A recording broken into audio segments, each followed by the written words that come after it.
ให้กินกล้วยก็สิกลับบ้านแล้วเด้อแม่ยายซุมเอ้ยทองคำเอ้ยเฒ่าๆแก่ๆจังเฮานี่สิเฮ็ดให้เฮ็ดหน้าได้จากพรรษาเนาะก็คือมาเว้าจังซั่นล่ะแม่ยายซุมมันบ่มีเพียมีแห้งคือตอนสาวๆเด้อตอนสาวตอนที่เอาไปเต้นเงียนเต้นกาสะพายสะพุงยุกใหญ่อยู่ตั้งแต่เต้นหน้านั่น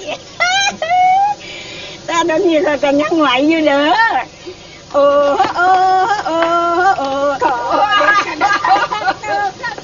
โอ้ยบอกไปบอกหน้าก็ขี้ถอดบักซีดมันบักซีดนั่นนี่บักซีดได้ละน้องจุ้งเอ๋ยผู้บ่าวเจ้าเตี้ยสิมาสิกันลูกชายข่อยนั่นตัวเจ้าก็มีลูกชายน้ำของบุตรีแล้วมันไปอยู่ไสล่ะนี่มันไปเรียนหนังสืออยู่กรุงเทพตะโดนแล้วป่านนี้มันมีลูกมีเมียแล้วล่ะโอ้ยหลงลืมจังเจ้านี่ก็สิฝากผีฝากไข่เจ้าได้บ่น้อสิฝากอีหยังล่ะน้องจุ้งเอ๋ยฝากเงินเที่ยวข่อยมีหน้าอยู่แปลงหน่อยทำนี่ฝากให้มันเฮ็ดหน้าต่อจากข่อยเด้อข้อสำคัญ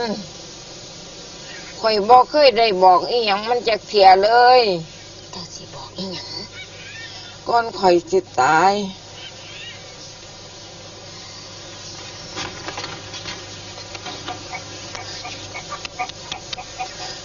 ปากบอกมันนำเด้อ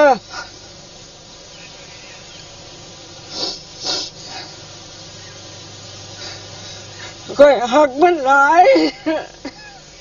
นอนเดลาลับตาเมสิค